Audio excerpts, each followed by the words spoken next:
அரசியல் அமைப்பை காப்பதற்காகவே இந்தியா கூட்டணிக்கு நாட்டு மக்கள் வாக்களித்து வெற்றி பெற செய்திருப்பதாக காங்கிரஸ் கட்சியின் மூத்த தலைவர் ப. சிதம்பரம் தெரிவித்துள்ளார்.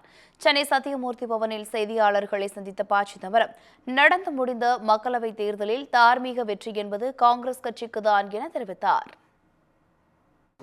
இத்தனை லட்சம் பேரிடம் கருத்து கணிப்பு செய்தோம் அப்படின்னு சொல்லி 350, 400 என்று கடைசியில் எல்லாத்தையும் சேர்த்து பார்த்தா அந்த 350ல் நிற்கிறாங்க. எப்படி எல்லாரும் இந்த 350 என்ற எண்ணுக்கு வர முடிந்தது?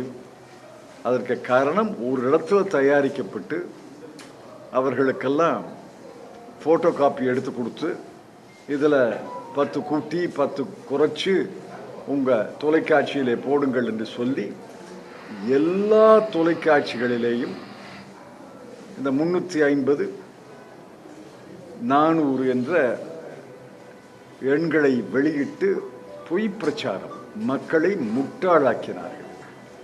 இந்த தேர்தலில் தார்மீக வெற்றி என்பது காங்கிரஸுக்கு தான். தார்மீக தோல்வி யாருக்காவது ஏற்பட்டிருக்குன்னா அது திரு நரேந்திர மோடி அவர்களுக்கு. ஆக நாங்கள் கொண்டாடுவதில் அவருக்கு என்ன வருத்தம், பொறாமை? அவர் கொண்டாடட்டும், யார் வேண்டாங்கிறா? அவர்கள் களையிழந்து, பொலிவிழந்து, உற்சாகம் இழந்து இருப்பதை நான் பார்க்கிறேன். நாங்கள் கொண்டாடுறோம், அவருக்கு என்ன பொறாமை? அரசியல் சாசனம் நான் பார்த்தேன். அரசியல் சாசனத்தை வணங்குவதை நான் வரவேற்கிறேன்.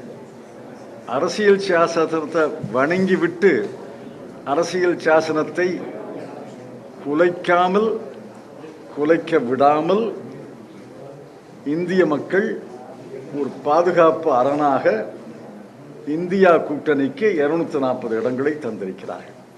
இது மக்களுடைய தற்காப்பு செயல், செல்ஃப் டிஃபென்ஸ்.